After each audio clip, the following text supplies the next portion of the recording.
Market లో invest చేసి మీ డబ్బులు డబుల్ చేసుకోవాలనుకుంటున్నారా? సుందరరామిరెడ్డి గారి లైవ్ సెమినార్ కి అటెండ్ అవ్వండి. నమస్తే, వెల్కమ్ టు సుమన్ టీవీ. నేను doctor Anuhya, internationally certified happiness and mindfulness coach. So నా దగ్గర తరచుగా చాలామంది మహిళలు వస్తూ ఉంటారండి. సో చాలా స్ట్రెస్కి గురవుతున్నాము, ఎలా మేనేజ్ చేసుకోవాలో తెలియటం లేదు అని. సో మనం స్ట్రెస్, హార్మోన్స్, ఇంకా మహిళల యొక్క హ్యాపీనెస్, వీటి మూడిటి మధ్య ఉన్న సంబంధం ఏంటి, ఎలా ఎఫెక్ట్ అవుతాయి అనేది మనం తెలుసుకుందాం. సో హార్మోన్స్ అనేవి కెమికల్ మెసెంజర్స్ అండి బాడీలోని.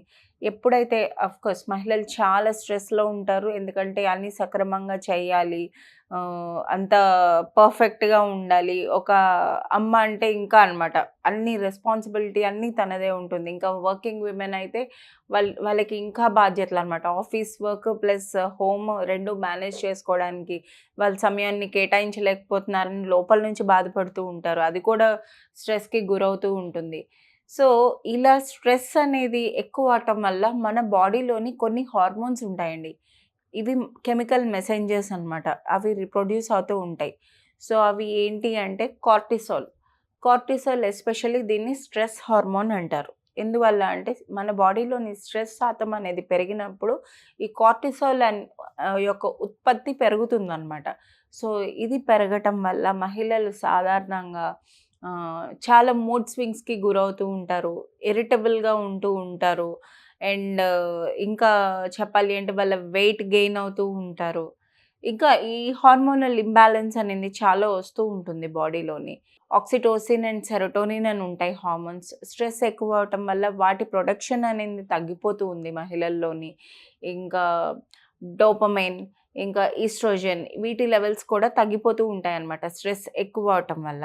సో మన స్ట్రెస్ని మనం కంట్రోల్ చేసుకోవాలి. మన బాడీ కూడా పర్ఫెక్ట్గా ఫంక్షన్ అవ్వాలి అంటే అప్పుడే మనం బ్యాలెన్స్డ్గా ఉండగలం.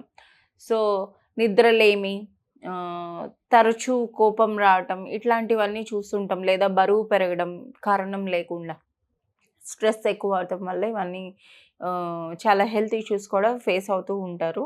సో వీటిని మనం ఎలాగ బ్యాలెన్స్ చేసుకోవచ్చు అనేది తెలుసుకుందాం. కార్టిసాల్ యొక్క లెవెల్ తగ్గించాలి అంటే ఒక 5 to 10 మినిట్స్ ప్రాణాయామ. అది చేయటం వల్ల మీకు చాలా ప్రశాంతత అనేది లభిస్తుంది. కార్టిసాల్ లెవెల్ కూడా తగ్గుతుంది. లేదా ఒక 10 మినిట్స్, 15 మినిట్స్ వాకింగ్, మార్నింగ్ ఆ చల్లటి గాలిలోని వెళ్ళండి, లేదా నైట్ టైం అంటే నైట్ టైం వెళ్ళండి. మీకోసం మీరు సమయాన్ని మధ్య కేటాయించుకొని వెళ్ళాలి. సో దీనివల్ల కార్టిసాల్ లెవెల్ అనేది తగ్గుతుంది, మన స్ట్రెస్ అనేది తగ్గుతుంది, మనం హ్యాపీగా ఉంటాం. ఇంకా ఆక్సిటోసిన్, సెరోటోనిన్, డోపమైన్, ఈ మూడు కూడాను హ్యాపీనెస్ డిపెండెంట్ హార్మోన్స్ అనమాట. సో మీరు ఎప్పుడైతే లోపల నుంచి హ్యాపీగా ఉంటారో, సో ఈ 3 హార్మోన్స్ కూడాను సరైన ఉత్పత్తిలోనే ప్రొడ్యూస్ అవుతుంది. అండ్ ఇవి ప్రొడ్యూస్ అవ్వటం వల్ల మీరు హ్యాపీగా ఉంటారు. సో ఇవి పెంచుకోవాలి అంటే మనం ఏ విధంగా చేయొచ్చు? సన్లైట్ అనేది చాలా ఇంపార్టెంట్. ఇప్పుడు అది చాలా తగ్గిపోతూ ఉంది మన జీవన విధానంలోని.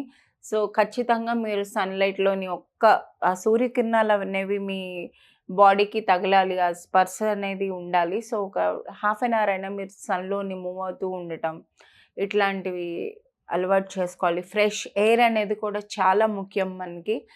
అండ్ యోగా ప్రాక్టీస్ చేయటం, అండ్ ఇంకా చెప్పాలి అంటే ఫిజికల్ టచ్ అనేది చాలా ఇంపార్టెంట్ అండి. సో ఆక్సిటోసిన్ అనేది మీరు ఫిజికల్ టచ్ అనేది ఉన్నప్పుడు మీకు అది ఇంప్రూవ్ అవుతుంది. ఎప్పుడైతే ఆ లెవెల్ అనేది తగ్గుతుందో, ముఖ్యంగా ఆడవాళ్ళు ఎట్లా నేను దేనికి పనికిరాను, అలా లో సెల్ఫ్ వర్త్ అనమాట. సో వాళ్ళకి స్వతహాగా కాన్ఫిడెన్స్ లెవెల్స్ అనేవి పడిపోవటం, చాలా దిగులుగా ఉండటం, ఇట్లాంటివన్నీ జరుగుతూ ఉంటాయి. సో మీరు ఏం చేయొచ్చు? మీరు ఏదైనా ఒక మంచి పని చేసినప్పుడు మిమ్మల్ని మీరు ప్రోత్సహించుకోవడం, షాబాష్ బాగా చేసావు అని మీకు మీరు ఇట్లా హగ్ చేసుకోవటం, ఇట్లాంటివి, లేదా మసాజెస్ బెస్ట్ ఆప్షన్. సో ఈ ఫిజికల్ టచ్ అనేది చాలా ఇంపార్టెంట్ అనమాట. ఇవి అవ్వటం వల్ల మనకి ఆక్సిటోసిన్ ప్రొడక్షన్ అనేది ఉంటుంది. సో బెటర్గా స్ట్రెస్ కూడాను దీనికి ఎఫెక్ట్ అవ్వదు అండ్ హ్యాపీగా ఫీల్ అవుతారు. మీరు జెన్యూన్గా లోపల నుంచి హ్యాపీగా ఉంటారనమాట. సో ఈ విధంగా పైన చెప్పిన విధంగా మీకు నచ్చినది ఏదైనా ఒక 5 నిమిషాలైనా సరే మీకు సమయం కేటాయించుకొని ఏదైనా ఒక కొత్త హాబీ అనేది స్టార్ట్ చేయటం కానీ, లేదా మీరు చిన్నతనంలోని చేసింది ఏదైనా కానీ, ఒక బుక్ చదవటం కానీ, మ్యూజిక్ వినటం ఇష్టమంటే మ్యూజికే వినండి. ఏదైనా కూడా ఒక 5-10 మినిట్స్ మీకోసం మీరు సమయంని కేటాయించుకోవటం వల్ల ఇవన్నీ చేయటం వల్ల మీ హ్యాపీనెస్ లెవెల్స్ కూడా పెరుగుతాయి. స్ట్రెస్ అనేది దూరంగా ఉంటుంది. సో, మనం ఇప్పుడు మహిళలు అంటే స్ట్రెస్ ఉంటుందండి. ఎవరికైనా ఉంటుంది. మహిళలనే కాదు. కొంచెం మహిళల్లో ఎక్కువ శాతంగా ఉంటూ ఉంటుంది. బికాజ్ మనకున్న రూల్స్, రెగ్యులేషన్స్ వల్ల. సో, స్ట్రెస్ అనేది మన లైఫ్‌లోని లేకపోవడం గాదు. స్ట్రెస్ అనేది ఉంటుంది. మనం ఆనందంగా ఉండాలి అంటే స్ట్రెస్ కూడా ఉంటుంది. మనం దాన్ని బ్యాలెన్స్ చేయడం నేర్చుకోవాలి. స్ట్రెస్ అనేది మనకి ఎఫెక్ట్ అవ్వకుండాను హ్యాపీగా జీవించడం అనేది మనం అలవాటు చేసుకోవాలి.